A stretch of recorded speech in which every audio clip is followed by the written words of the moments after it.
Hello everyone. It's been 2 months or so since I had a chance to post a video on my channel.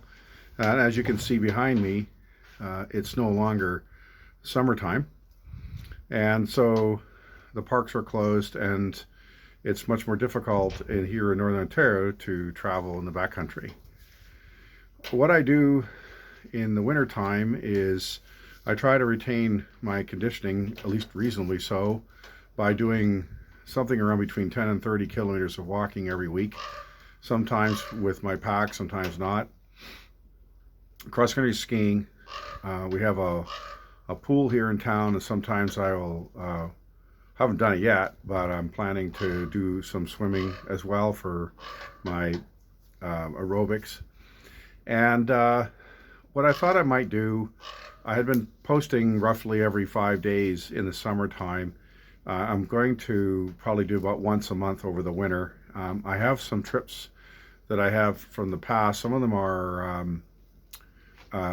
more photos than video, but whatever. But I'll throw some of those up just so we have a bit of continuity.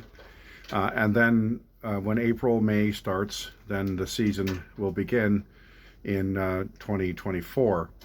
I'm not going to say in particular where I'm going yet because I don't know for sure, but it's looking very exciting, to be honest with you.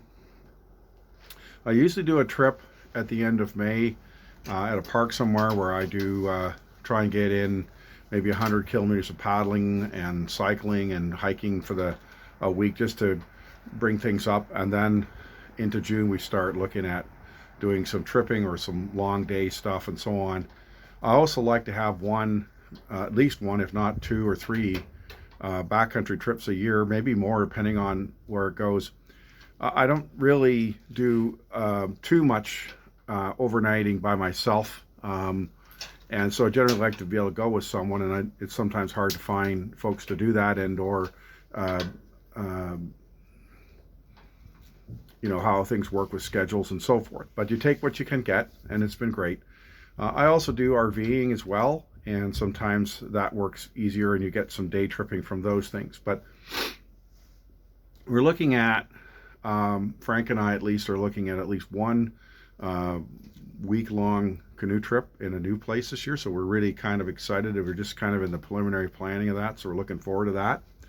And then some more stuff in this area, hopefully some places that we haven't been so often, and of course all of that I'll get out to you folks as when I can. I may also do a little bit of gear review. I did talk about my gear on the last trip in Algonquin there, but I also may talk a bit about how I lighten my pack. If you've seen my video from the Algonquin backpack in 21, how much trouble I had with 50 odd pounds over distance, and what I've done about that. I haven't really summarized that, so I think I might do a video on that.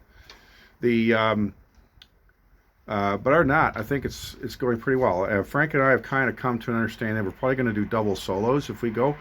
It gives us more room in the canoe, gives us more independence. It gives us a backup canoe if something bad happens, and I think all of that really adds to the wash on it. So we're pretty keen to try and do these things, and as I said, this is the kind of situation we're here in Northern Ontario. From November through April, you really are kind of constrained. I'm not a winter camper. I don't really feel, not sure what the fun part is sleeping in a tent at minus 30. I know you can have cook tents and all the rest. It's not really what I want to do. So I respect the folks who do that, and I wish them well and safe. But I'll spend my winter with other activities and planning for the spring. And I think 23, I wish I'd had a chance to do some more outings. It didn't happen, but I'm really looking forward to what we can do next year, and I'm really looking forward to doing more of this.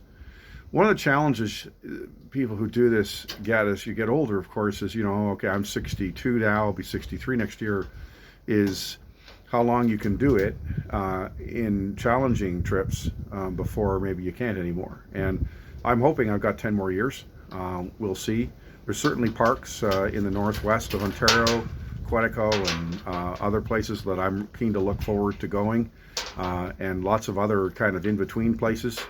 Halfway Lake was another one that I'd like to do, and and so on. So we'll see just how this all goes, but I'm really kind of looking forward to some of this.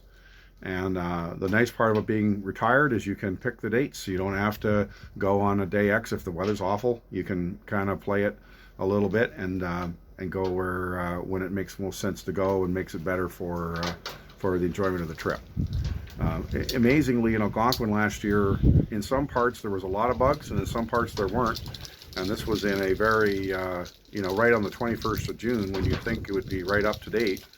And then really the second site we had was really no problem at all. So you never really quite know from one season to the next. And of course this year we had a lot of forest fires that affected things as well. And that would be another factor we would have to assess as we get closer to the dates. So anyhow, this is just a brief update, and maybe we'll see you in December. If I don't, for some reason, those of you who've been watching my channel, I'd like to wish you the best of the holidays, and a wonderful 2024. Take care.